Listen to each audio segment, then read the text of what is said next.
ဘင်္ဂလားဒေ့ရှ်တွင်ရိုဟင်ဂျာဒုက္ခသည်တောင်းနှင့်ချီကမြန်မာနိုင်ငံသို့လုံခြုံစွာပြန်လည်နေထိုင်ခွင့်ရရေးချီတဲ့ဆန္ဒပြတောင်းဆို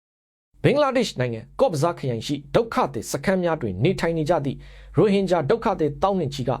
ဂုတ်လ25ရက်နေ့တွင်မြန်မာနိုင်ငံရခိုင်ပြည်နယ်သို့လုံခြုံစွာပြန်လည်နေထိုင်ခွင့်ရရှိရေးချီတက်ဆန္ဒပြတောင်းဆိုကြပါသည်အဆိုပါလူထုဆန္ဒပြပွဲကိုရိုဟင်ဂျာများမြန်မာနိုင်ငံမှထွက်ပြေးခဲ့ရသည့်9နှစ်ပြည့်အထိမ်းအမှတ်အဖြစ်ပြုလုပ်ခဲ့ခြင်းဖြစ်ပြီးရခိုင်ပြည်နယ်တွင်လုံခြုံသောအခြေအနေများဖန်တီးပေးရန်နိုင်ငံတကာအတိုင်းအဝိုင်းကိုတောင်းဆိုခဲ့ကြပါသည်လက်ရှိတွင်ဘင်္ဂလားဒေ့ရှ်နိုင်ငံအရှေ့တောင်ပိုင်းကော့ဘဇာခရိုင်တဝိုက်ရှိဒုက္ခသည်စခန်းများတွင်မြန်မာနိုင်ငံမှထွက်ပြေးလာသည့်ရိုဟင်ဂျာဒုက္ခသည်1တန်းကျော်နေထိုင်လျက်ရှိပါသည်အများစုမှာ2018ခုနှစ်တွင်မြန်မာစစ်တပ်၏ရခိုင်ပြည်နယ်အတွင်းစစ်စင်ရေးနှင့်ဖြိုခွင်းမှုများကြောင့်ဘင်္ဂလားဒေ့ရှ်နိုင်ငံသို့အစုလိုက်အပြုံလိုက်ထွက်ပြေးလာခဲ့သူများဖြစ်ကြပါသည်ထို့စဉ်ရိုဟင်ဂျာလက်နက်ကိုင်အဖွဲ့တစ်ခု၏တိုက်ခိုက်မှုများအပြီးမြန်မာစစ်တပ်ကစစ်စင်ရေးများပြုလုပ်ခဲ့ခြင်းဖြစ်ပါတယ်ဘင်္ဂလားဒေ့ရှ်အစိုးရကရိုဟင်ဂျာများကိုမြန်မာနိုင်ငံသို့ပြန်လည်ပို့ဆောင်ရေးစတင်ရန်အနည်းဆုံး2ကြိမ်ကြိုးပမ်းခဲ့တော်လဲဒုက္ခသည်များဘက်ကလုံခြုံရေးအာမခံချက်မရှိသေးသည့်အတွက်ပြန်လည်သွားရောက်ရန်ညှင်းဆိုခဲ့ကြပါတယ်ဘင်္ဂလားဒေ့ရှ်အစိုးရကလည်းမည်သူကိုမျှအတင်းအကျပ်ပြန်လည်ပို့ဆောင်မည်မဟုတ်ကြောင်းပြောထားပါတယ်ဘင်္ဂလားဒေ့ရှ်နိုင်ငံရှိနိုင်ငံပေါင်း15နိုင်ငံ၏တန်တမာအဖွဲ့များနှင့်ဥရောပသမဂ္ဂတို့ကရိုဟင်ဂျာဒုက္ခသည်များအတွက်နိုင်ငံတကာထောက်ပံ့မှုများကိုဆက်လက်ပေးအပ်ရန်တိုက်တွန်းခဲ့ကြပါတယ်ကနေဒါဒိန်းမတ်ဖင်လန်ပြင်သစ်ဂျာမနီအိုင်ယာလန်အီတလီဂျပန်ကိုဆိုဗို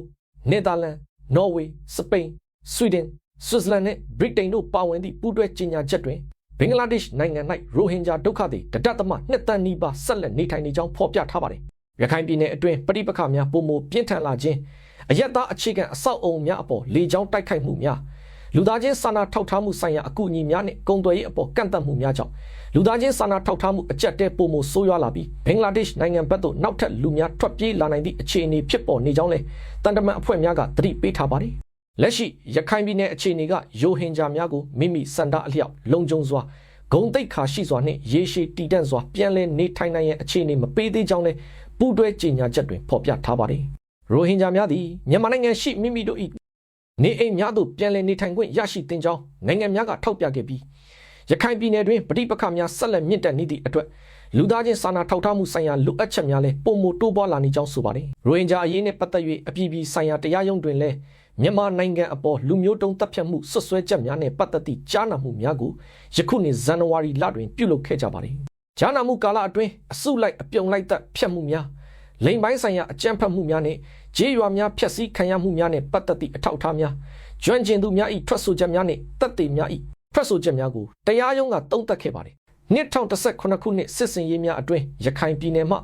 ရိုဟင်ဂျာရာနှင့်ချီတီလက်နက်ကြီးပစ်ခတ်မှုများအရက်သားများကိုရွေးချယ်ခြင်းမရှိဘဲတပ်ဖြတ်မှုများနှင့်အခြားအကြမ်းဖက်မှုများကြားမှမြန်မာဘင်္ဂလားဒေ့ရှ်နယ်စပ်ကိုခြေလင်းနှင့်လှေများဖြင့်ဖျက်ကျော်ကထွက်ပြေးခဲ့ကြပါတယ်ထိုအချိန်ကဘင်္ဂလားဒေ့ရှ်အစိုးရကနယ်စပ်ဖွင့်ပေးခဲ့ပြီးရိုဟင်ဂျာဒုက္ခသည်9သိန်းကျော်ကိုလက်ခံခဲ့ပါတယ်ရင်းအရေးအတွက်မှာရခိုင်နှစ်များအတွင်းမြန်မာနိုင်ငံမှာအကြမ်းဖက်မှုများကြောင့်ဘင်္ဂလားဒေ့ရှ်တို့ရောက်ရှိနေပြီးဖြစ်သည့်ဒုက္ခသည်3သိန်းကျော်အပြင်ထပ်မံရောက်ရှိလာသူများဖြစ်ကြပါတယ်လက်ရှိရခိုင်ပြည်နယ်တွင်စစ်ရေးပဋိပက္ခများပုံမပြင်းထန်လာနေပြီး